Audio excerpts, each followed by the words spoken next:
देखिए, ग्रंथों की या पुराणों की बातें अगर समझने जाओ तो आपको पता चलेगा जीवन के हर चीज में ये आपको सीख देती है। आप कुछ बड़ा भी करने जा रहे हैं, चाहे वो बच्चे एग्जाम्स दे रहे हैं या कोई और अपना बिजनेस का काम कर रहा है, कुछ भी कर रहा है, उसमें कभी वो हार जाता है फिर काम करता है। अब जो जिंदगी के सच को नहीं जानता उसको लगता है कि यही सब कुछ है जो मैं कर रहा हूं, ये नहीं तो मेरी जिंदगी में कुछ नहीं। तो एक दो बार हार कर पूर्ण रूप से हार ही मान लेता है। पर जो सच जानता है कि हार जीत आती जाती रहती है, आज हार है तो कल जीत होगी, और अगर वो जीत भी गया तो उसमें अहंकार नहीं आएगा। क्यों? क्योंकि उसको पता है कि अगर ज्यादा अहंकार आया तो जीत कब हार बन जाए वो भी नहीं पता। जो व्यक्ति बहुत बड़े होने के बाद भी सरल होते हैं ना, उनको पता होता है कि ये जीत हर वक्त रहने वाली चीज नहीं है, कब चली जाएगी पता नहीं चलेगा। इसलिए इसका आनंद लीजिए, पर हमेशा सरल होकर।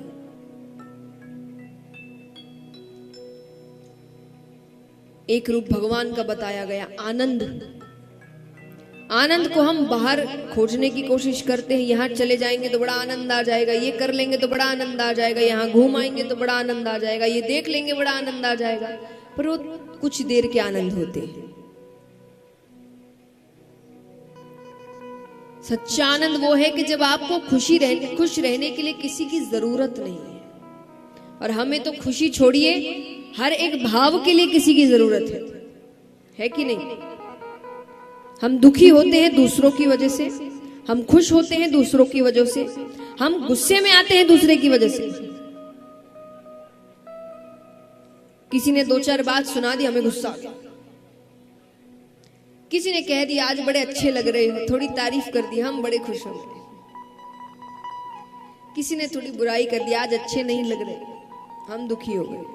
यानी खुद का तो कोई दिमाग ही नहीं है कि हम खुद समझ सके हम कैसे लग रहे हैं, हम क्या कर रहे हैं, हम क्यों कर रहे हैं। नहीं, वो बताएगा हम क्या कर रहे हैं क्या नहीं कर रहे, उस हिसाब से हम रिएक्ट करेंगे कि दुखी होना है कि रोना है कि हंसना है कि गुस्सा होना है। यानी जिंदगी का रिमोट कंट्रोल दूसरे के हाथ में देकर रखे कि खेलो, तुम जो बटन दबाओगे हम वैसे नाचने लगेंगे।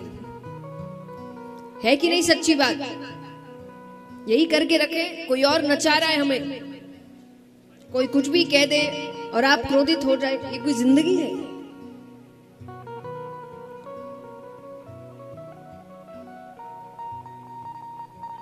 तो आनंद क्या है?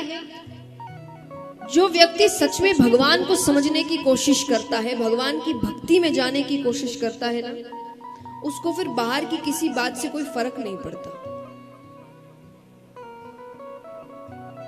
सबसे अच्छा उदाहरण है जो आगे जाके प्रसंग भी आएगा, गोपियों का। गोपी हमेशा कहती थी कि हमारी भावनाएं, हम क्या करते हैं, क्या सोचते हैं, या तो हम जानते हैं या तो वो जानता है, और दोनों को ही ठीक लग रहा है। तो बाकियों को ठीक लगे नहीं लगे, हमको उससे कोई फर्क नहीं पड़ता। क्योंकि एक बात हमेशा याद रखिएगा, भगवान ने आपको, आपकी जो आत्मा है ना, ये सबसे बड़ी शक्ति है। ये हर व्यक्ति को समझा देती है कि वो सही कर रहा है कि गलत।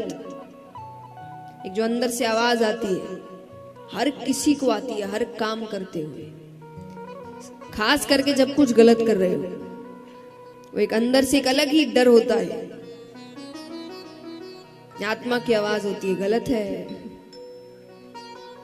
पर उस पर दुनिया की आवाजें ऊपर आ जाती है, अरे चलता है, आजकल सब करते हैं, अरे क्या फर्क पड़ता है, इतना किसको पता। ये सब संसार की आवाज है, पर जो हल्की सी आवाज होती है गलत है, वो आपकी आत्मा की आवाज होती है, उसको सुनो। ये दुनिया की सबसे बड़ी शक्ति है। आपको फिर किसी की जरूरत नहीं। हम हमेशा सोचते ना लोग हमें समझाए, कोई भी कितनी देर तक समझाएगा, मैं यहां हूं, कितनी देर तक हूं, 7 दिन बस, उसके बाद फिर तो आप ही हैं।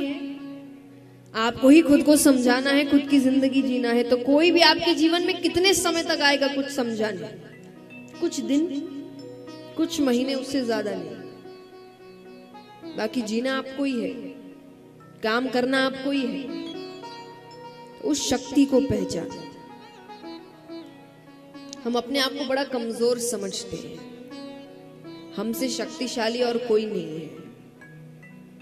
अगर हम खुद की शक्तियों को पहचानने में आए तो वो कब होगा? जब आप खुद में आनंद लेने लगेंगे। खुद में आनंद व्यक्ति तब लेता है जब वो सिर्फ भगवान से जुड़ा होता है, अपनी भावनाओं को लेकर, अपनी उम्मीदों को लेकर। जब वो दूसरों से भी कि वो मुझे बताए, वो मुझे बताए, ये मेरे लिए करे, वो मेरे लिए करे, तब वो जिंदगी भर दुखी रहेगा। उसको आनंद फिर हमेशा दूसरों में मिलेगा। और जो सिर्फ खुद में और भगवान में आनंद ढूंढता है, उसको किसी की जरूरत नहीं खुश रहने की, वो अकेला भी खुश है। इस उदाहरण का मतलब वापस ये नहीं कि आप वैराग्य लीजिए, जंगल में चले जाइए, पर एक सच्ची बात बताइए। हम इतने चकाचौंध में रहते हैं, ताम झाम में रहते हैं, भागा दौड़ी की जिंदगी चल रही है, घूम रहे हैं, फिर रहे हैं, फिर भी हर कुछ समय में हमें कुछ नया चाहिए।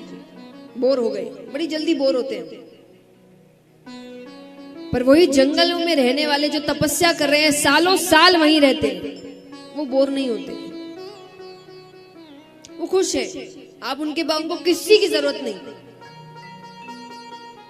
इसका मतलब ये नहीं कि आप भी जाओ तपस्या, नहीं। उसने अपने अंदर के आनंद को पहचान लिया। आप तपस्या करना या आप यहां रहकर भी कर सकते हैं। गृहस्थ में रहना भी कोई तप से कम नहीं है। बहुत मेहनत करनी पड़ती है जीवन को चलाने के लिए, परिवार को चलाने के लिए। ये भी कोई तप से कम नहीं है। तो पर यहां पर भी अगर आपने भगवान को समझ लिया, कहते हैं कि अगर दुख में भी सुखी रहने लग जाओ तो समझ लेना भक्त बन गए। भक्त ऐसा होता है, वो हर वक्त आनंद में रहता है, उसको कभी कोई दुखी नहीं कर सकता।